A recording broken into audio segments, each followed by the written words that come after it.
believe me? Your brother needs your help.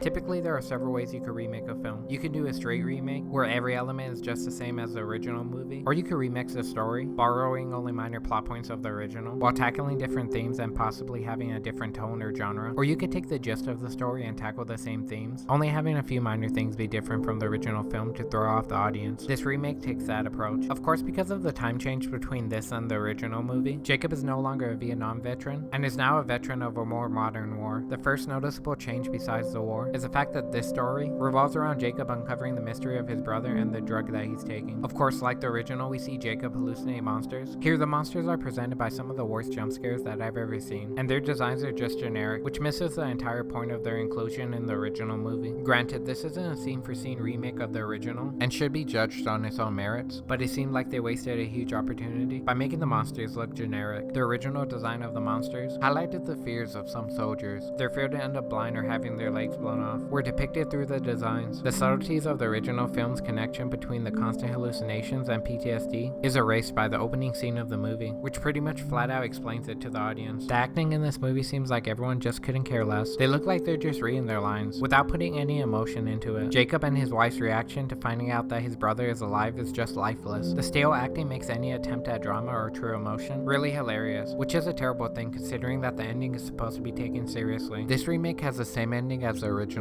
film, that ending being that the whole movie was just the last dying thoughts of the main character. This remake just adds that he imagined having his brother's life, and that his brother was homeless instead of him. The reveal is executed so poorly that it makes me praise the original's ending, which was a title card explaining the twist. The theme of the movie is the mistreatment of veterans by the government, and how some end up receiving poor VA service, or end up homeless because of lack of government resources. But the movie doesn't delve deep into the issue, it just uses it to seem less one-dimensional. There is just no aspect of this movie that makes it worth recommending. Don't waste your time on this cash grab. Just watch the original if you're interested in the concept.